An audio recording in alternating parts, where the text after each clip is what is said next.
Assalamu alaikum, and thank you to everyone for joining us for this Majlis al-Aza. I would like to begin this Majlis with the recitation of Quran by Brother Hadi al-Furushan. Please recite aloud salawat ala Muhammad wa ali Muhammad.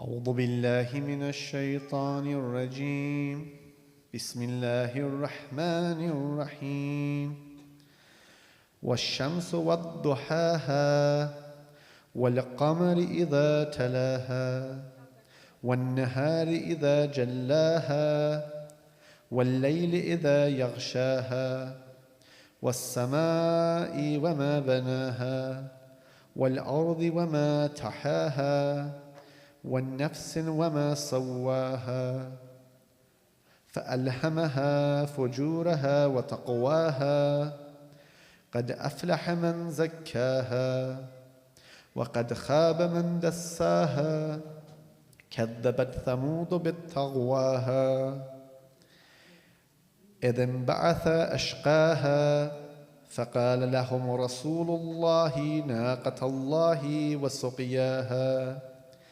فكذبوه فعقروها فدمدم عليهم ربهم بذنبهم فسواها ولا يخاف عقباها صدق الله العلي العظيم.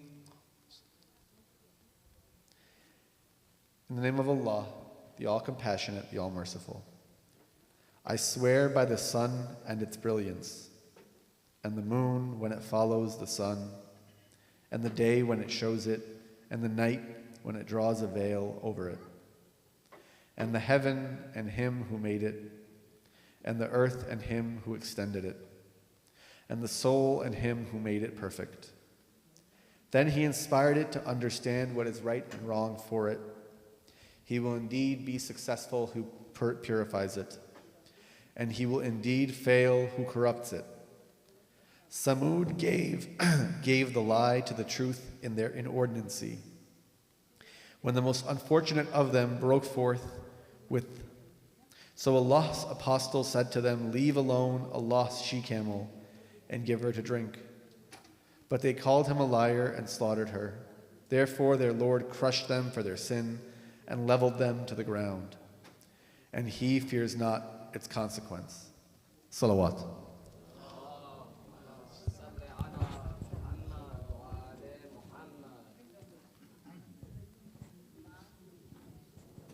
Thank you, Brother Hadi, for that very beautiful recitation of Quran. Before continuing, I would like to acknowledge the sponsors for tonight's program. They are Sister Kamal Abbas, Sister Shoa Abbas, and Sister Shaham Jafri. For them, their families, and their marhumeen, please recite aloud salawat ala Muhammad wa ali Muhammad.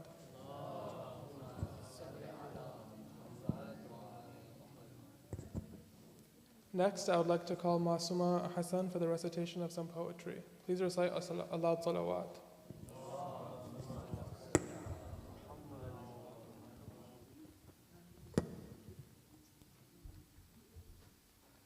Salawat.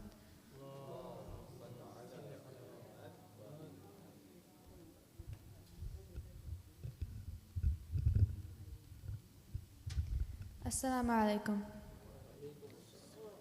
I would like to share with you a poem written by my friend Asya Arastu. The poem is written from the perspective of a pigeon who lives in Imam Hussein's harem. In the poem, she describes her friend's first ziyarah experience. It is difficult for the narrator to understand why her friend is so mesmerized by the interior of the harem. She wonders why her friend keeps going inside to the lari, where there isn't much food, instead of staying in the outer courtyards where there's always plenty of food for pigeons to peck at in the form of crumbs from the meals of the zawar. In many ways, the winged narrator of the poem mirrors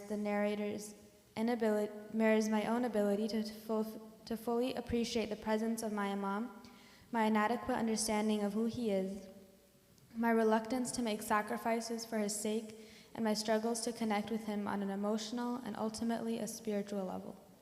This Muharram, I hope to follow the same advice that is given to the narrator by her friend at the end of the poem. I am knocking at my Imam's door, praying he will admit me and teach me what it truly means to love and follow him. This is the poem. I roost with my flock and rest my wings upon the scaffolding that clings to painted tiles on the wall. I watch the pilgrims, I'm enthralled. They come in groups or come alone. Some feet are bare against cold stone. Sometimes I wonder where they go, then think it is not for me to know. I've never been inside those halls. I love to be unbound by walls, to have no roof above my head, take shelter under sky instead.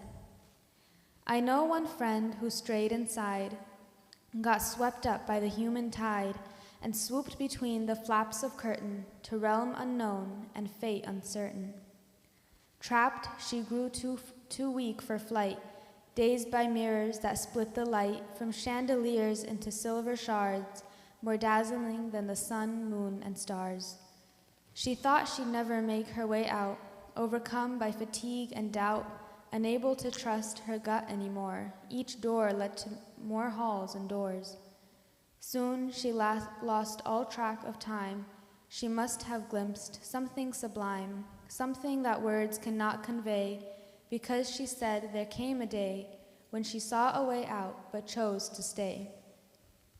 The reason she finds herself back in our midst is that she could no longer subsist on the crumbs left by pilgrims slipping a bite in between whispered prayers and solemn rites.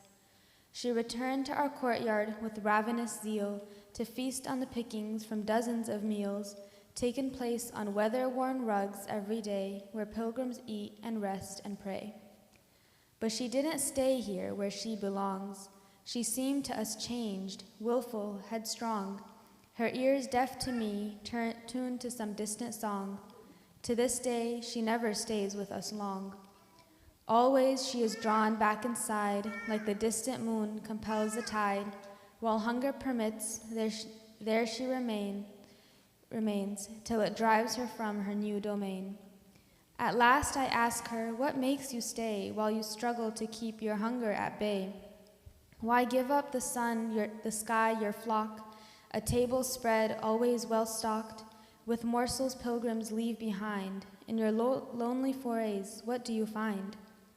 She gestures to the pilgrims below and says, I simply learned where they go. These pilgrims left behind their homes to come seek refuge beneath one dome. At this point, their journeys merge. At this point, their hopes converge. They weep and beg to share the fate of the one beyond the silver grate. When you're ready, knock at his door. You'll find the answer you're looking for. Salawat.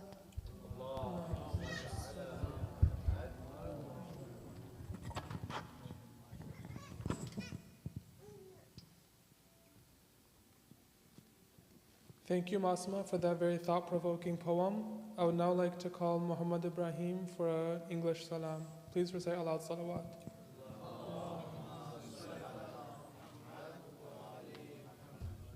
Salawat.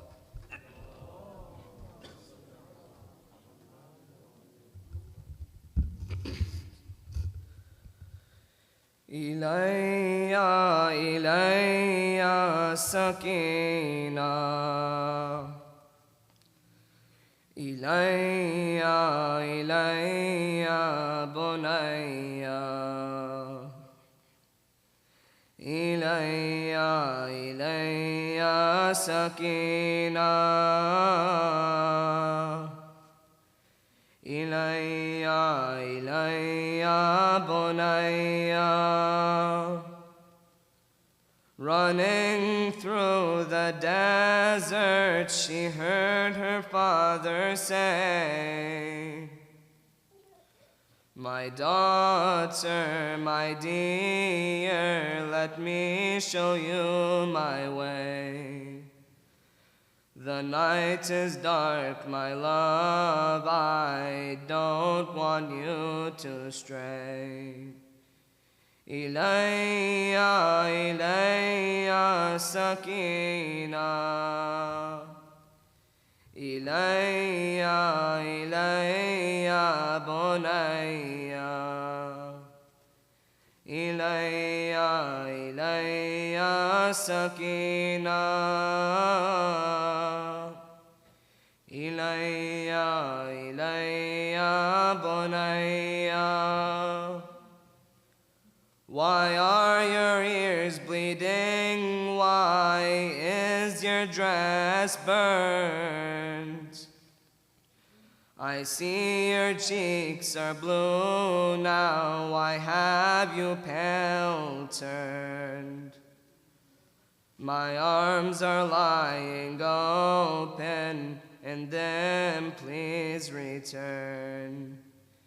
Ilayya, ilayya sakina.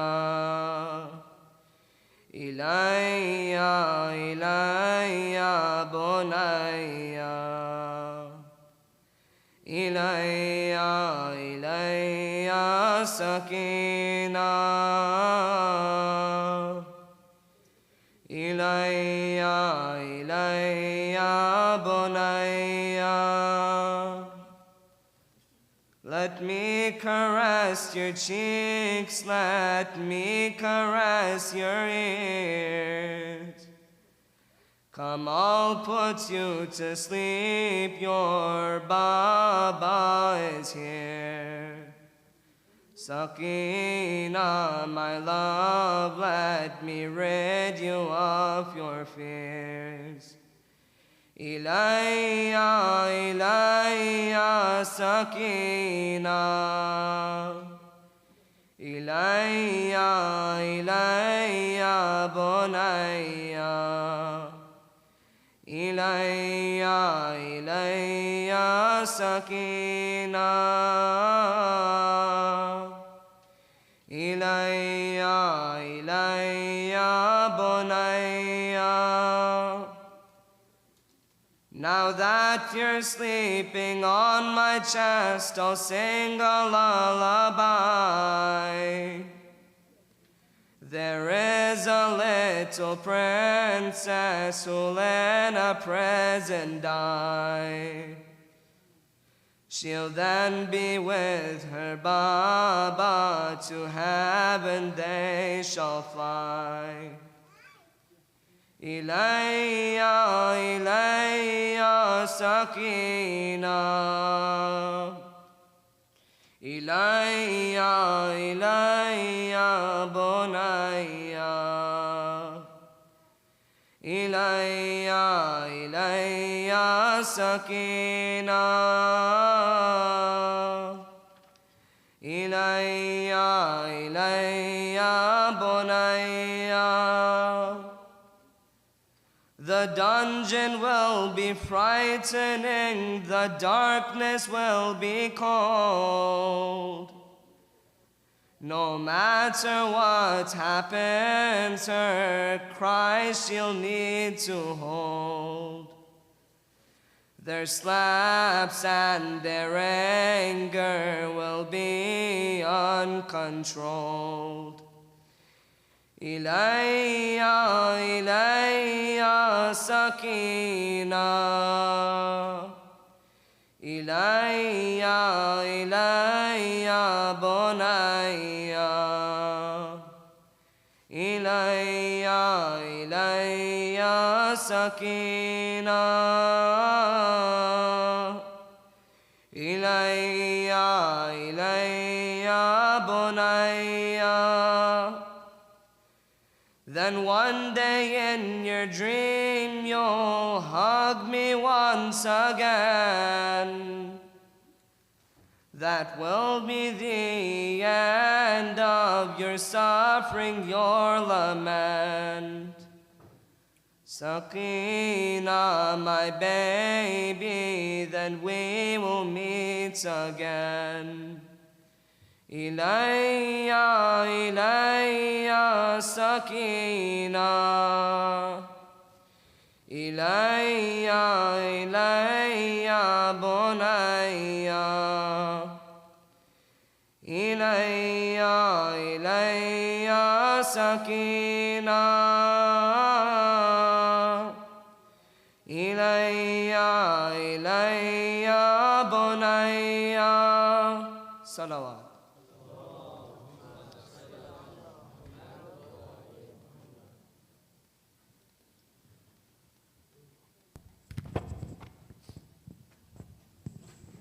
Thank you, Muhammad Ibrahim, for that beautiful recitation.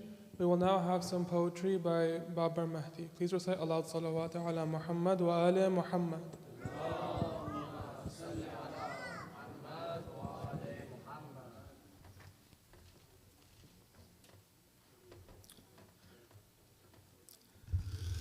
दुरूद मोहम्मद व आले मोहम्मद सल्लल्लाहु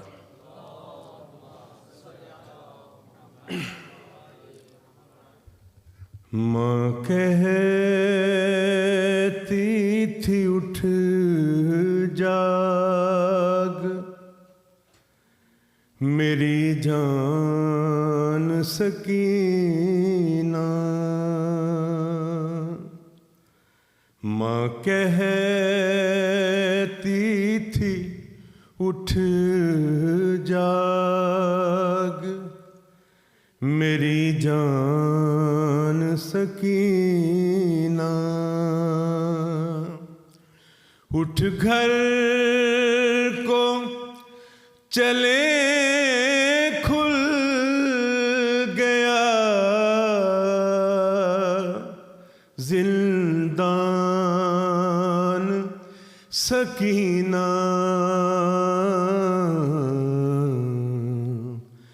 माँ कहती थी उठ जाग मेरी जान सकीना बूंदे जो तेरे शिमर ने छीने थे दिला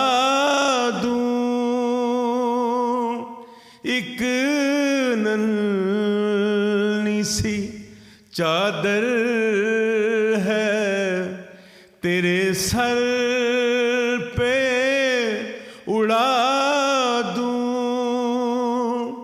घर जाने का अब हो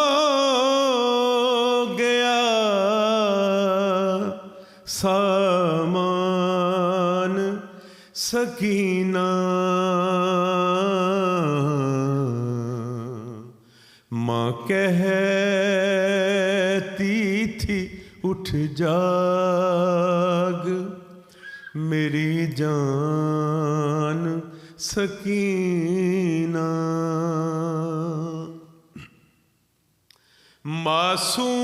मासूम से गालों पे तमाचे भी हैं खाए रो रो के कहा करती थी बाबा नहीं आए रोता है तेरे हाल पे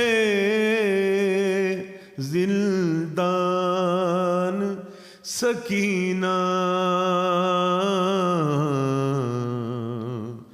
माँ कहती थी उठ जाग मेरी जान सकीना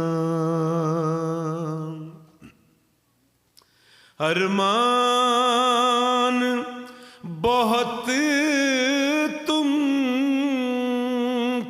थे घर जाने के बेटी हम छूट गए कैद से उठ घर चले बेटी पूरा न हुआ ये तेरा अरमान सकीना। माँ कहती थी उठ जाग मेरी जान सकीना। एक बार मेरे सीने से लग जा जरा कर, कहती थी ये माँ कब्रे सकीना से लिपट कर। कुछ देर तो हम हैं तेरे मेहमान सकीना। माँ कहती थी उठ जाग मेरी जान सकीना। बिन तेरे सकीना भला मैं जीऊंगी कैसे, बैठूंगी सदा धूप में पानी ना पीऊंगी। जाएगी तेरे गम में मेरी जान सकीना। माँ कहती थी उठ जाग मेरी जान सकीना। उठ घर को चले खुल गया जिंदान सकीना।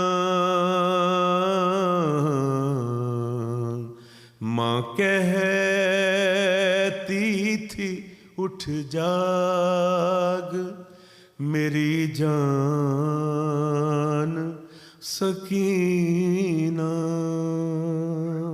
दुरूद मोहम्मद अलैहि वसल्लम।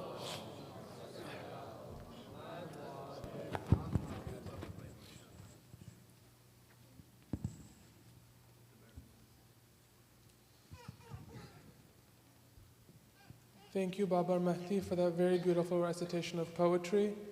I would now like to welcome Hujjatul Islam, Sayyid Sulayman Hassan, to the mimbar for the lecture portion of the program. Please recite aloud salawat ala Muhammad wa ali Muhammad.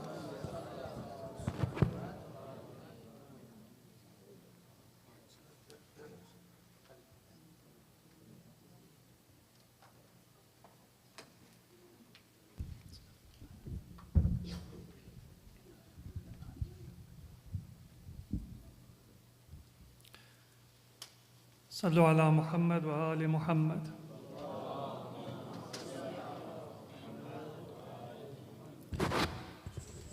أعوذ بالله من الشيطان الرجيم. بسم الله الرحمن الرحيم.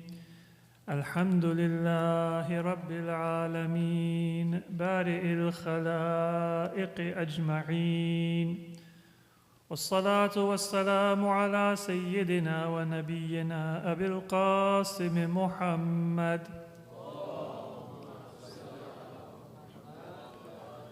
وعلى أهل بيته الطيبين الطاهرين الهداة المهديين المظلومين، ولعنة الله على أعدائهم إلى قيام يوم الدين. رب اشرح لي صدري ويسر لي أمري واحلل عقدة من لساني يفقه قولي أما بعد فقد قال الله عز وجل في القرآن المجيد بسم الله الرحمن الرحيم كنتم خير أمة أخرجت للناس تأمرون بالمعروف وتنهون عن المنكر وتؤمنون بالله صدق الله العلي العظيم صلوات.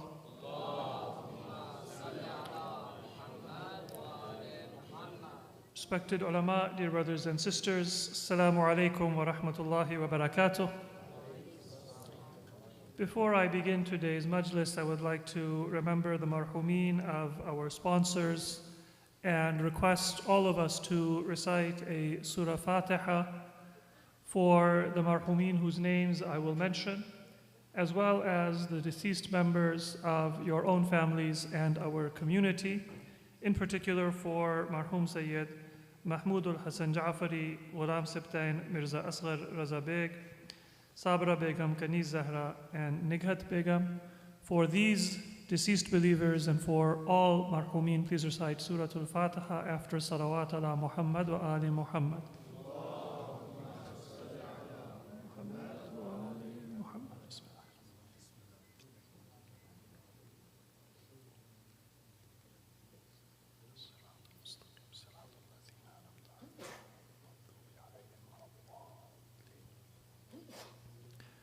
صلوات على محمد وآل محمد.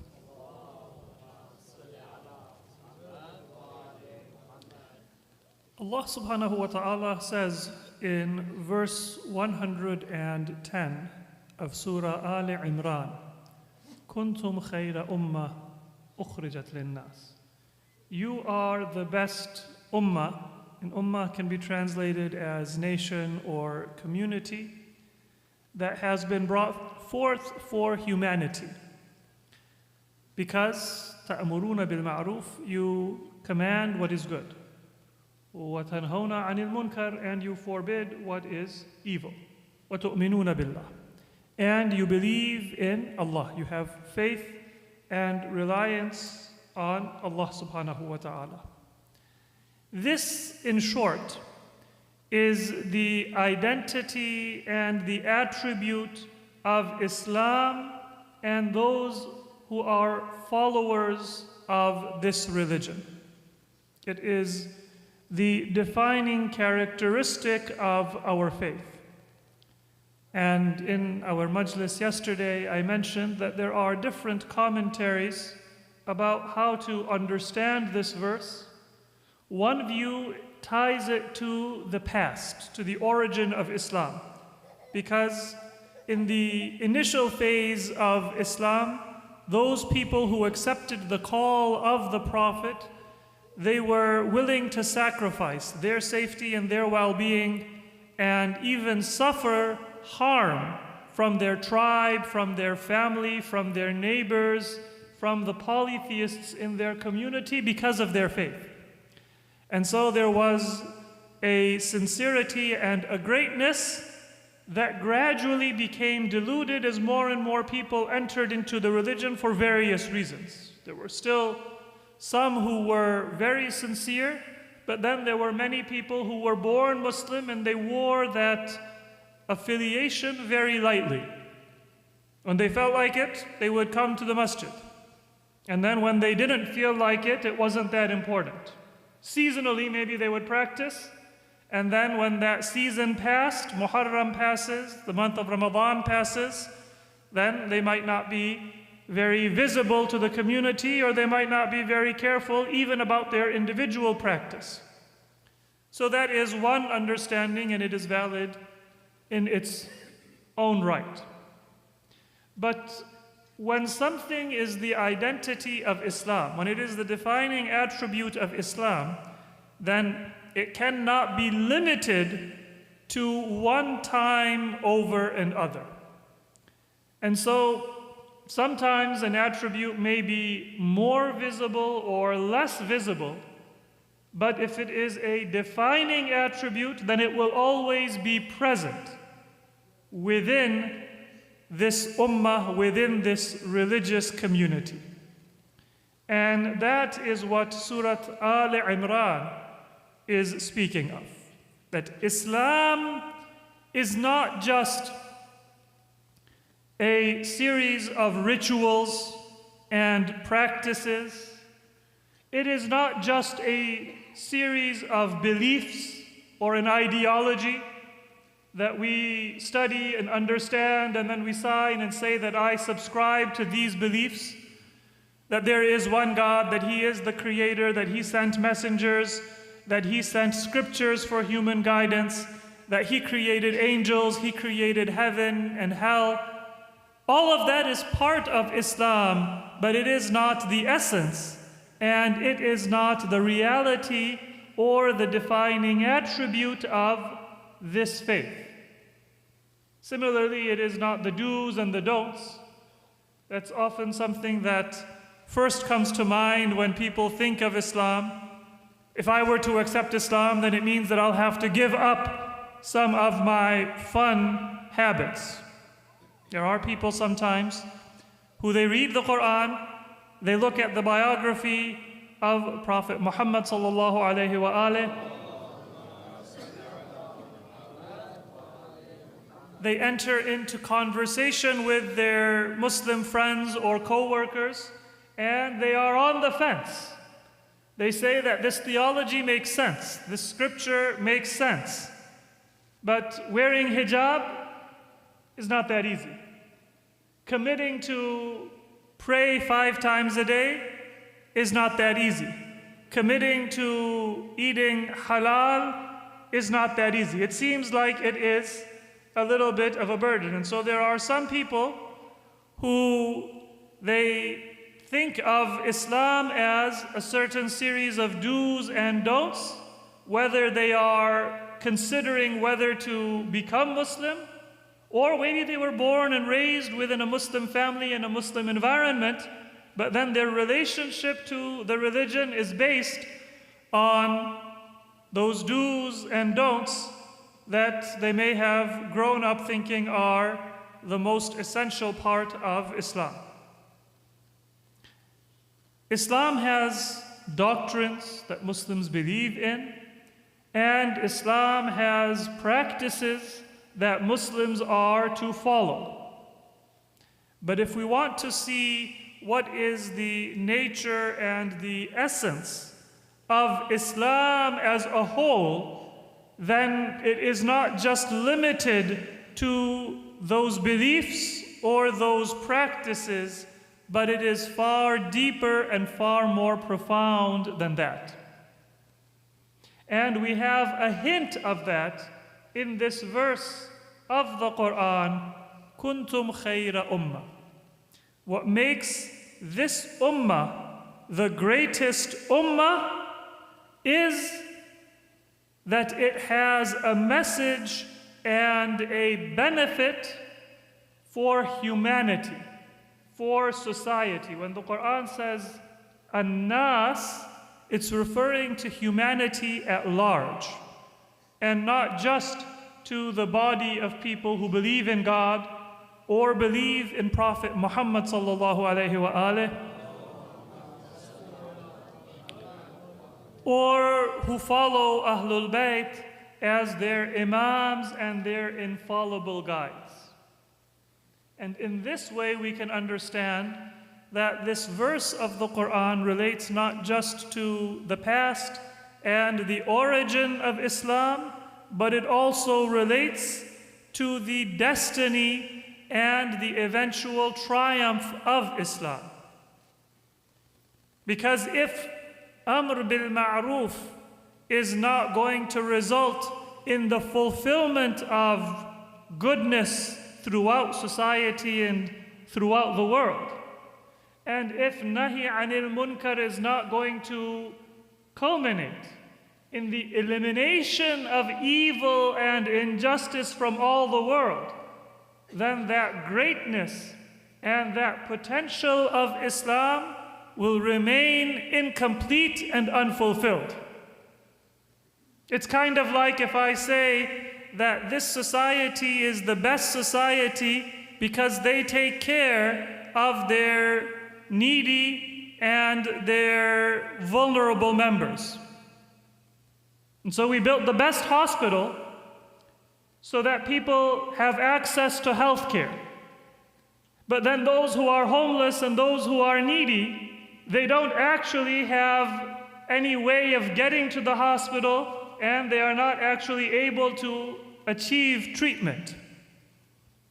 Well, then that greatness is only on paper and only in theory. It hasn't actually been fulfilled.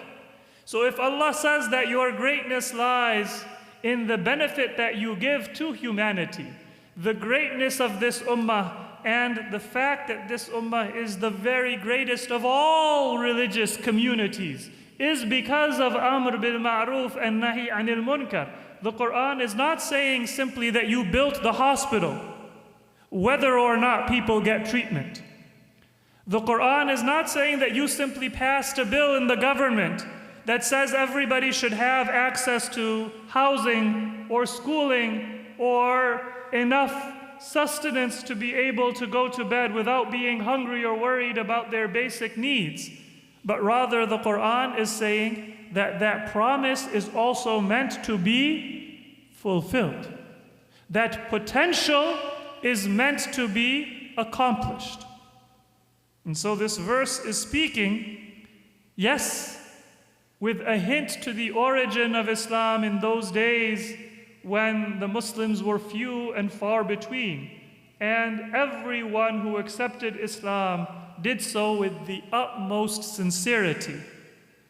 But it is also speaking to the future when that hospital, which was meant to treat people not for their physical ailments, but for their spiritual ailments and for their true human needs of the body and the soul, will be able to offer treatment and healing to all members of society, to eradicate the disease of oppression and injustice from the world.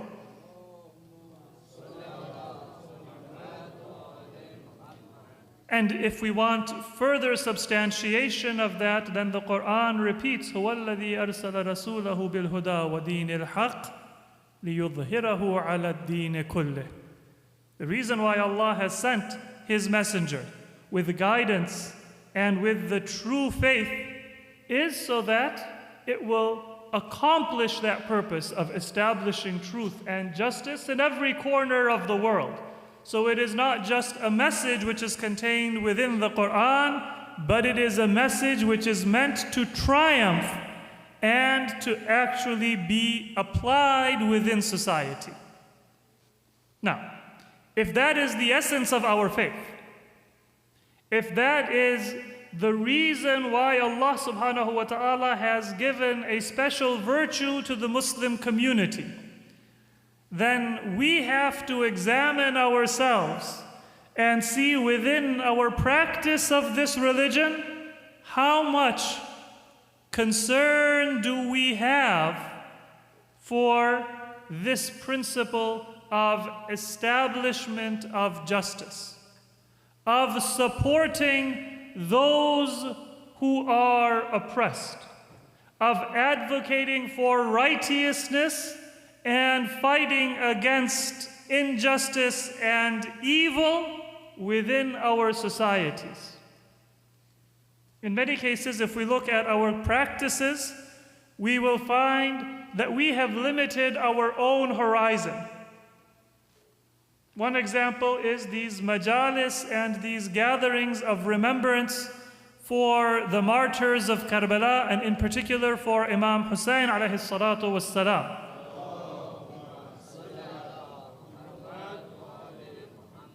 Now, sometimes there are gatherings that are done in a way that are only able to invite and be effective for people who already believe in Ahlul Bayt as imams and as infallible guides. And that is an insular way to look at our honoring, our commemoration, and our grief for Imam Hussein. But then there is another way, which is that we conduct these programs in such a way that it introduces the name of Ahlul Bayt and the message of Ahlul Bayt to those people who are sincere, who have a good heart, who believe in Prophet Muhammad sallallahu alaihi wasallam and the Quran. But they may not know all of the history of Islam, and they may not know the teachings, and they may not know the rank of Ahlul Bayt. Now there are two different kinds of orientations. If I say that I am only going to be concerned with those people who already believe in Ahlul Bayt as the Imams, then I may be comfortable with a message that may alienate or may offend somebody who does not have that level of knowledge and insight. But if I say that my honoring Imam Hussein, if I say that my remembrance of Karbala is meant to be done in a way that, yes, reinforces the identity of those who already know who Ahlul Bayt are, but it is also meant to be done in a way that invites those people and brings closer those people who do not yet know, then I will be very careful not to say something, not to hint at something, and not to allow that commemoration to be hurtful or offensive to the sensibilities of those people whose familiarity and knowledge of Ahlul Bayt may yet be limited. Because the goal is that the benefit is not meant to be limited to those who are already on the path of Ahlul Bayt, but it is meant to bring other people also within that path and to teach them and to invite them. Of course, not everybody is interested. You can hold a majlis, and it might be the case that many people will not come. And that is not something that the Imams advocated, like some schools of thought within Islam or some religions. They go door to door and they call that da'wah. The da'wah of Ahlul Bayt is not that you go like a salesperson, knock on doors, and then somebody answers the door. Are you here to sell me silverware, or are you here to sell me your religion?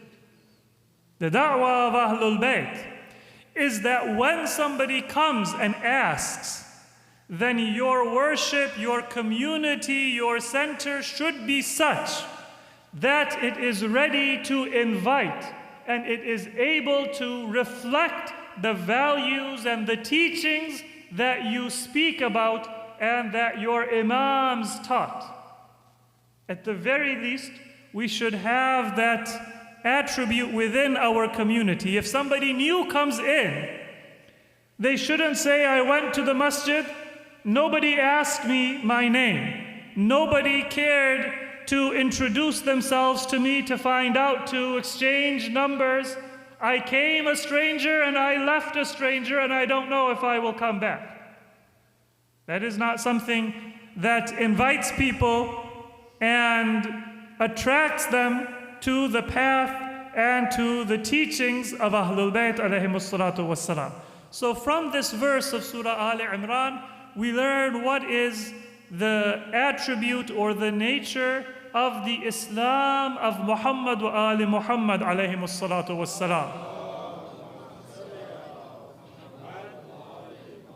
Both indirectly and directly, it should be something that is of benefit to your society. And that benefit will not only be something that will affect other people positively, but it will also affect you positively. And we can extend that. That if we believe the job of our Imam Mahdi alayhi salatu wassalam, is to establish justice throughout the world and to eradicate every form of oppression and injustice, then I can only claim to be a follower and a lover of that Imam if the issues of justice that exist within society are important to me. We cannot be an insular community. We have many Muslims. They come from a certain background that values education, that values material and economic success.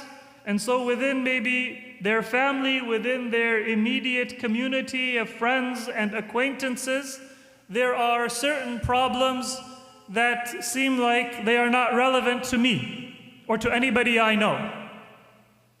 Maybe I feel like homelessness is not an issue. I see pictures that homelessness is increasing or food insecurity is increasing in society or in many places, including in our own cities and sometimes even in our own neighborhoods.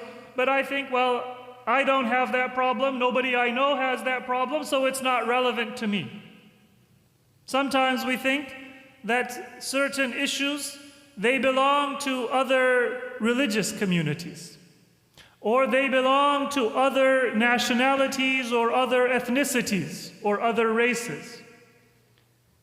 And that means that to the extent that my concerns are only what affects me directly and what problems I have separated myself from what is important to Ahlul Bayt and what is important to the Imam of our time.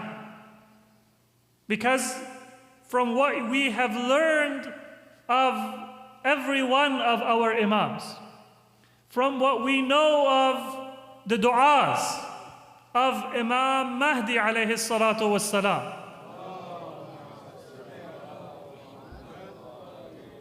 when there is any human being who is suffering any form of injustice, they may be Muslim, they may be non-Muslim, they may be from my nationality or my ethnicity, they may be from a group that speaks an entirely different language and has an entirely different culture, but if they are weak, if they are suffering, if they are homeless, if they are hungry, if they are refugees, if they are suffering any other form of injustice, then their plight and their suffering brings tears to the eyes of my Imam, and it brings a prayer to the lips of my Imam. And so if it is not important to me, then I am saying that what belongs to the priorities of my Imam and what is important to my Imam is not my concern.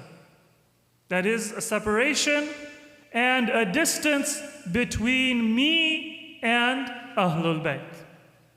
So this is something that in general we within our own communities, we need to understand is a reorientation and is a redirection of our efforts and our priorities. Not a single one of us should be passive and say that, well, I didn't plan, or I was not involved, or it is not my responsibility. I am not a leader of the community. I am not an alim. I am not a scholar. I don't have a turban on my head. I am not somebody who is influential. Every single one of us who is a Muslim, and every single one of us who is a follower of Ahlul Bayt, and every single one of us who is honored to be a mourner and a lover of Imam Hussein ibn Ali alayhim as-salatu was-salam, and every single one of us who is awaiting Imam Mahdi alayhi salatu was-salam, we have to feel that any issue of injustice, any issue of suffering within society is my issue. And if somebody is suffering, then it is a part of me that is suffering. At the very least, my prayers, my attention, my loyalty should be with that person. And then from that beginning point, I should take what steps I am able to try to alleviate. Now, that is a general principle that applies to any kind of oppression or any kind of injustice that exists within society. We cannot isolate ourselves and say that my concerns are the concerns that Shia Muslims are facing. Because to be a Shia Muslim is to be an advocate of righteousness and justice on a universal level and not on a sectarian basis or on a limited basis. But it applies in particular to Amr bil Ma'ruf and Nahi Anil Munkar, which is to advocate and in fact to command what is good and to prohibit what is evil. Sometimes people are passive. In fact, we can say there are two extremes within society. Many of our traditional Muslim societies, they tend to be very concerned with the lives and the affairs of others. So parents will often have a very strong opinion about the decisions, about the career, about the dress, about the schedule, about everything to do with their children and with their other relatives. I've heard from numerous younger members of our community that one reason why I don't come to the masjid or the center as often is because everybody is on my case. When are you getting married? When are you doing this? When are you doing that? What are you engaged in? And so it becomes overwhelming. So on one extreme, we have that great curiosity, and some people might say that it is an excessive interference or curiosity in the lives of others. And then on the other extreme, which is more common in this society, that first attribute is often a carryover from the cultures or the habits of other societies overseas that immigrant communities may have brought to this area. But the nature of this society is often that, well, you have your life. I'm not going to ask you what you are deciding. And even if I see you doing something that maybe is not healthy or helpful, then I say that's your private business and I don't want to interfere. And we have both extremes within our community because we are living at the intersection of different cultures. Unfortunately, we often have the harms of both extremes, rather than developing a healthy balance and getting the benefit of both. The interference is not Islamic. What Islam teaches us is that we should have a ghairah and a sense of honor to ensure that we are standing up for what is right. We are encouraging each other to do what is right. When we see a friend, when we see a family member, when we see a fellow believer straying or weakening, then we kind of step forward to shore up their identity and their practice, but in a way that does not embarrass them or does not alienate them. In fact, there is a hadith from our sixth Imam, Imam Ja'far al-Sadiq alayhi salatu wassalam, that Amr bil Ma'ruf and Nahi Anil Munkar, primarily it applies to two groups of people. One is mu'min fayatta'id, somebody who is already a believer.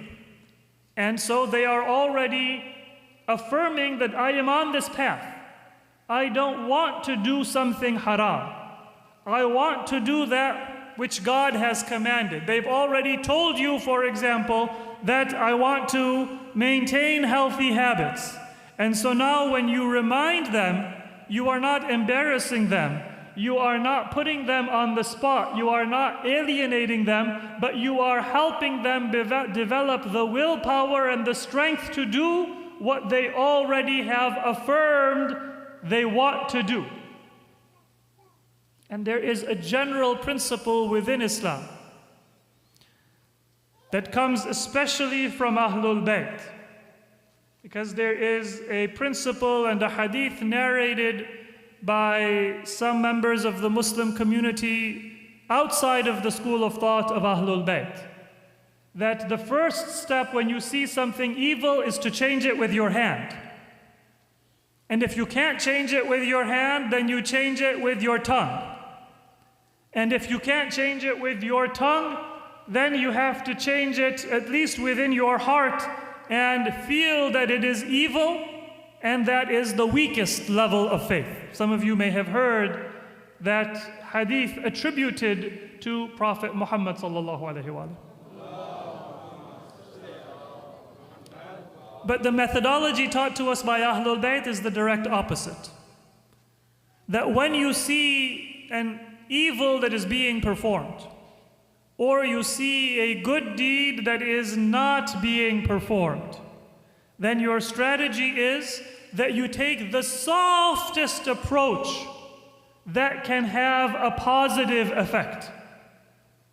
So for example, if I see that a family member is kind of not as careful about their prayer as they used to be, then I don't use that as an opportunity to scold them or call them out or embarrass them. But maybe I might say, I'm going to pray, do you want to join me?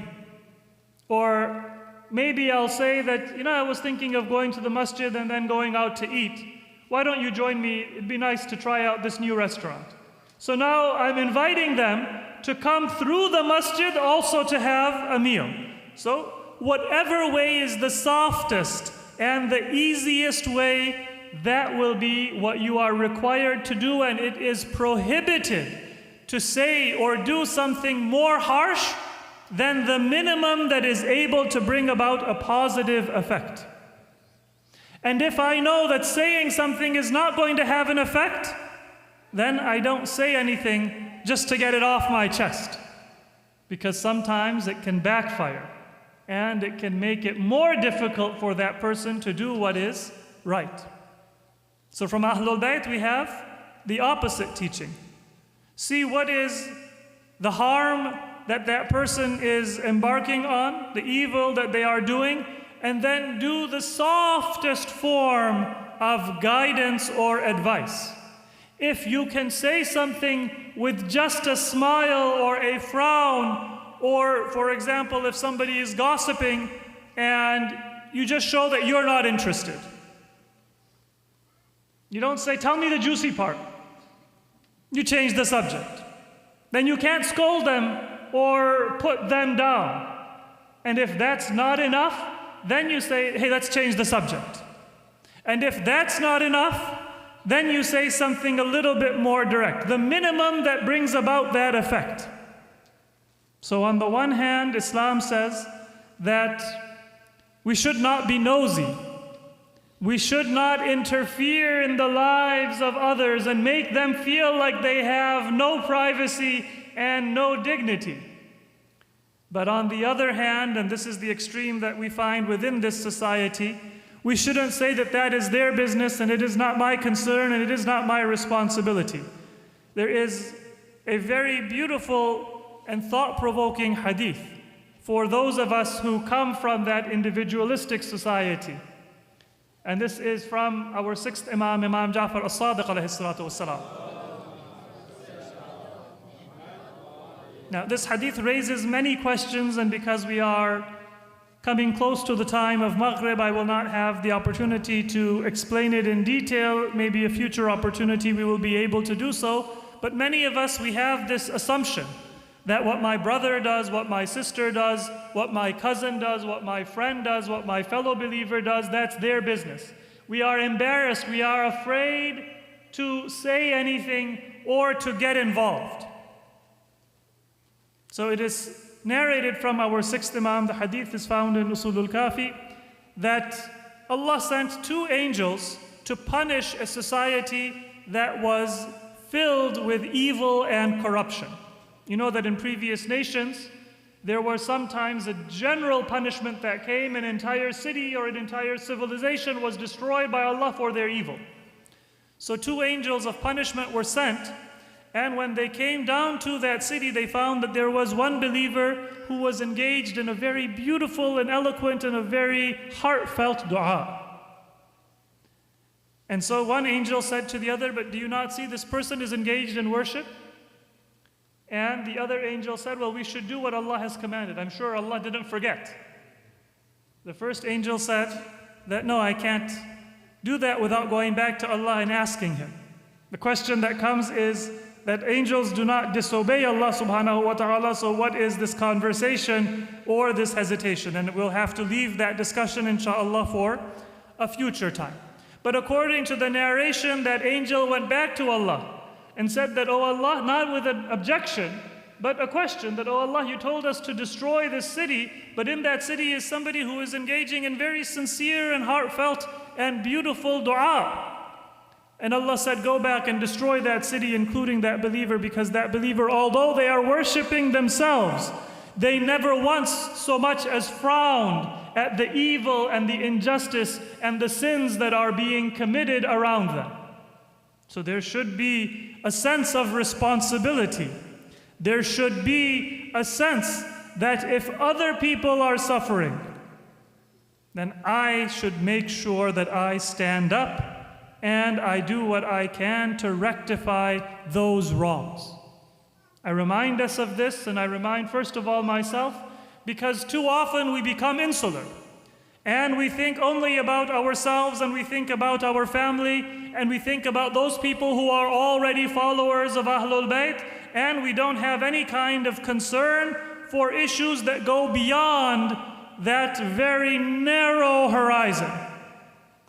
So sharing the message of Ahlul Bayt, sharing the message of Islam, changing our practices and our comfort so that we are inviting other people towards our faith, changing our own schedule so that we are learning about the suffering and trying to advocate for the improvement of the situation of the weak and vulnerable in our society. That is not on our plate.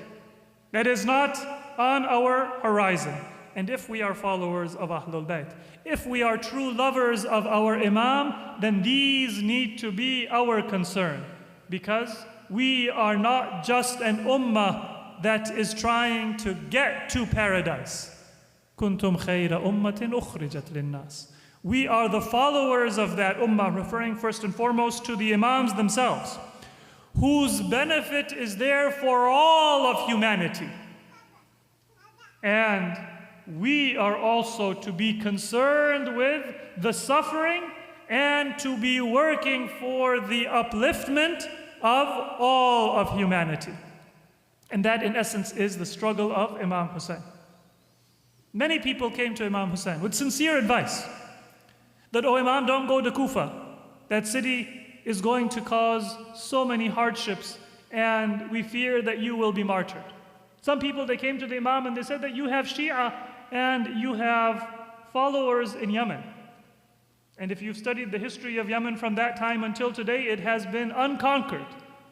Neither the Romans were able to conquer it, nor the Abyssinians, nor the Ottomans, nor in our present day the Saudis. Those mountains, that tribal structure, it truly offered protection. And so that advice was not just sincere, it would have been accurate advice if the purpose of Imam Hussein was to save his life. Imam Hussein could have saved himself. He could have saved his family. But he said that my message is for humanity, and I will offer my life. I will offer the life of my nearest and dearest one, the descendants of the Prophet, in order to bring benefit and to bring salvation to humanity. Through that sacrifice, Imam Hussein saved Islam as a religion. And what a supreme sacrifice it was. At first, those companions offered their life and they were martyred in the way of Allah subhanahu wa ta'ala. And then a time came when it was just the family of the Prophet, the descendants of Imam Ali and Fatima Zahra, and they vied with one another to see who would go first. And standing over them with pride was Abu al-Fadl al-Abbas, because it was he who had trained them and taught them how to wield a sword and how to fight in battle. Imagine that scene when Ali Akbar and Aun and Muhammad, Qasim and all of the youth of Banu Hashim, they come to Imam Hussein, they come to Abu al-Fadl al-Abbas, they say, give us permission to go and do battle. And each one faced the enemy alone and fought and offered the supreme sacrifice. But on that day of Ashura, perhaps the most memorable battle was by the bravest soldier who never took his sword out of its sheath. That was the brother of Imam Hussein. That was the standard bearer of the army of Karbala. That was the son and the heir of Imam Ali. It is said that on his deathbed, when Imam Ali had bid farewell to all his family members, he called his brother, his son Abbas, and he said, "Oh Abbas, you know that you are a prayer that I asked from Allah, because I knew that my son Hussein will face the enemy all alone in Karbala. And so I asked Allah to give me a son who will provide support to Imam Hussein, just as I was with the Prophet of Allah in every state and every battle when he was surrounded by the enemy. Oh Abbas, Allah fulfilled my prayer, and through al-Banin, He gave me you as a son." And Abbas was everything that Imam Ali had prayed for, everything that Imam Ali could have asked. He was the most loyal follower and servant of his master Hussein. And that is why on the day of Ashura, when he came to his master, he said, "Do I now have permission to go to the battlefield?" And Imam Hussein said that, "Oh my brother, you are the standard bearer of my army. How can I let you go to fight?" Abbas said that, "Oh master, whatever is your command, I will obey. If you tell me to fight, then I will draw my sword and I will turn these enemy soldiers back to the gates of Kufa. And if you command me to do something else, then that is what I will do." And as a silence fell on that battlefield, and Imam Hussein looked at his brother with tears in his eyes, a sound rose from the camp where the children of Ahlul Bayt were. Al-Atash, Al-Atash, thirst has killed us. Thirst has caused us not to be able to even breathe. And Imam Hussein said that, "Oh my brother, if you can go to the Euphrates and bring so much as a few drops of water to quench the thirst of Sakina, to quench the thirst of al-Asr, then that will be the greatest service to Islam." So this brave warrior, whose courage even Umar ibn Sa'ad and Shimr ibn Dhil-Jawshan feared, put his sword in his sheath. And he picked up a standard and a water skin. And without any drawn weapon, he faced single-handedly 500 enemy soldiers. And he reached the Euphrates River and filled the water skin. And then, without drinking so much as a sip of water, turned back and galloped his horse towards the tent. There was a battle taking place, as now Abu al-Fadl al-Abbas had turned his back to the enemy's weapons. And there was a little girl who was watching from the distance And because she was far away and she was a young girl, so she could not see too far in the distance from her small height, she was only looking at the standard that was still raised high as Abbas made his way back from the water. And Sakina saw as that standard drew gradually closer, and then she saw as it waved for a moment, and then it was steadied. A prayer escaped her lip that, "Oh Allah, protect my uncle Abbas." And then she saw the standard draw closer. Once again she saw that the standard flew from one side to another. She couldn't see what was taking place on the ground, but a prayer escaped her lips. "Oh Allah, protect my uncle Abbas. I have no need of water. I have no worry for my thirst, but bring me my uncle back to me." And then from the distance Sakina saw that the standard fell to the ground and it did not rise again. Sakina could not know that when the standard flittered the first time, Abbas's right arm had been separated from his body. And after a few moments, when the standard began to shake a second time, then he had lost his second arm. And when the standard was no longer visible and fell to the ground, it was because Abbas had been martyred, and now there was no hope of water reaching the camp of Imam Hussein. Sakina said that, "Oh Allah, if Abbas did not bring water, then no matter how thirsty I am, I will never ask for water again." Inna lillahi wa inna ilayhi raji'un. وَسَيَعْلَمُ الَّذِينَ ظَلَمُوا أَيَّ مُنْقَلَبٍ يَنْقَلِبُونَ. We have one noha that has been prepared by a young member of our community. And so inshallah we will have a brief noha, and then inshallah we will proceed for Salatul Maghrib wal Isha inshallah. Ya Hussein.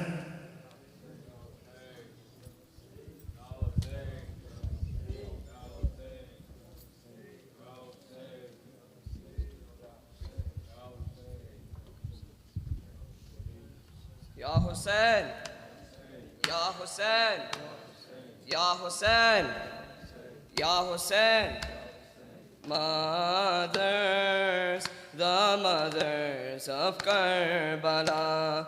Mothers, the mothers of Karbala. Sacrifices in the sands of Nineveh. Sacrifices in the sands of Nineveh.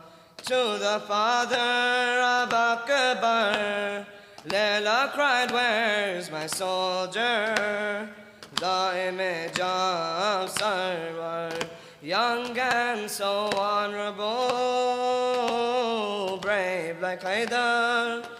Prayers for you, my dear son. Mothers, the mothers of Karbala. Sacrifices in the sands of Nineveh. Mothers, the mothers of Karbala. Sacrifices in the sands of Nineveh. Said the mother of Qasim, protect the ark of salvation, the leader of all nations. The time has come for you to leave his side. I bore for this day my son. Mothers, the mothers of Karbala. Sacrifices in the sands of Nineveh. Mothers, the mothers of Karbala. Sacrifices in the sands of Nineveh. In the chains each mother left the land of Karbala on the eve of Ashura, lamenting the martyrs sisters and beating their chests. We are the mothers of Karbala, mothers, the mothers of Karbala. Sacrifices in the sands of Nineveh. Mothers, the mothers of Karbala. Sacrifices in the sands of Nineveh. Lady Banin would weep sitting in Baqi, holding the alarm so proudly. My son was the moon of the Hashemis. Like his father, he fought valiantly. Mothers, the mothers of Karbala. Sacrifices in the sands of Nineveh. Mothers, the mothers of Karbala. Sacrifices in the sands of Nineveh. Ya Hussein, Ya Hussein, Ya Hussein, Ya Hussein, Ya Hussein.